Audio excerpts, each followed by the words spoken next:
ዛሬ የሚገርም ቀን ነው።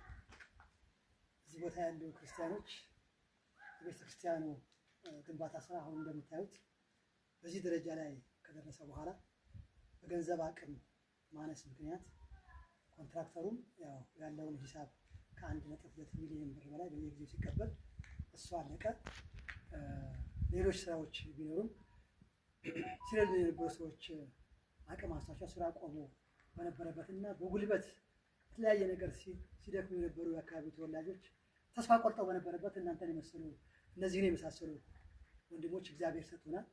አሁን ትንሽ እነዚህን ወንድሞች በማየታችን ዛሬ የሆነ ተስፋ የመለምለም ነገር ይታያል። እኔ አሁን እዚህ ቦታ ላይ ለማስተባበር ነው የመጣሁት። እዚህ አካባቢ ያለ የምንኖረው ከ45 ኪሎ ሜትር ርቀት ላይ ነው የምንኖረው። የአካባቢውን ሕዝብ ችግር አይቼ ነው ምንም ሊያስተባብር ሊረዳቸው የሚችል ኦርቶዶክስ ተዋሕዶ እምነት ተከታይ የለም። በእኔ እድሜ እዚህ ቦታ ላይ ከ300 በላይ ኦርቶዶክስ እንደነበር አውቃለሁ። በየዓመቱ ሲቀንስ አሁን 18 ደርሰዋል። እነዚህም ያው እያኮበኮቡ ባሉበት ነው እግዚአብሔር የወደዳቸው ልጆች ከተለያየ ቦታ መጥተው አሁን ላለበት ደረጃ ደርሰዋል። እንግዲህ ይሄን ግንባታ በመገንባት ሐዋሳ ያለ ወንድማችን ያለ መጀመሪያ ላይ ተስፋ ሰንቆብን የነበረው እግዚአብሔር የወደደው እግዚአብሔር የባረከው ሙሌ የሚባል ወንድማችን ነው። 1 ሚሊዮን ብር ሰጣለሁ ብሎ ነበር መጀመሪያ ቃል የገባል። እዚህ የደረሰው ቆርቆሮ ያናጭ ገንዘብ ከ3 ሚሊዮን ብር በላይ አድርሷል።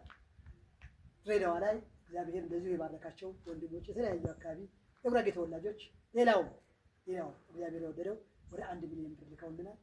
ከናዝሬት ወደ 700 ሺህ ብር ተልኮልናል። ሰፊውን እንቅስቃሴ እያደረጉ ያሉት ሐዋሳ የነበሩ ወንድሞቻችን ናቸው። እዚህ አድርሰውት እንዲህ አማራ ደረጃ ላይ ደርሰው አሁን በገንዘብ አቅም ማነስ ስራው ቆሞ ያለበት ሁኔታ ነው ያለው። እባካችሁ የእግዚአብሔር ወዳጆች የወረመስ ወዳጆች እርዱን። አሁን የሚቀረን ነገር አንደኛው ወደ 8 በሮች አሉ፣ ወደ 13 ታች ያሉ መስኮቶች አሉ። የላይ ቤተልሔምና መስኮት ይቀራል። አሁን እዚህ እንዳያችሁት ገደላማው ቦታ ወደ 20 መኪና ድንጋይ ለማስገባት መጀመሪያ እቅድ ነበረን። እሱን ለመስራት ያው እሱም ገንዘብ በማለቁ የቆመበት አይነት ሁኔታ ነው ያለው። በእኛ እቅድ መጀመሪያ ላይ እንደነበረው እንግዲህ ወዲያው ስራው ሲጀምር ቤተልሔምም አዳራሽም እንሰራለን የሚል ነገር ነበርና አሁን ግን ዋናው የመስኮቱ የበሩ የቤተልሔሙ ጉዳይና የውስጥ ቁሳቁሶች ዛሬ እነዚህ የተባረኩ ወንድሞቻችን ይዘውልን የመጡ ነገሮች አሉ። እዛም ላይ የሚጎል ነገር አለና እባካችሁ የበረስ ክርስቲያኖች ልጆች ይሄን ቤተክርስቲያን አደራ ታደጉልን። ይሄን ያደረጋችሁ መልካም ያደረጋችሁ በሐዋሳ፣ በድሬዳዋ፣ በአዲስ አበባ፣ በናዝሬት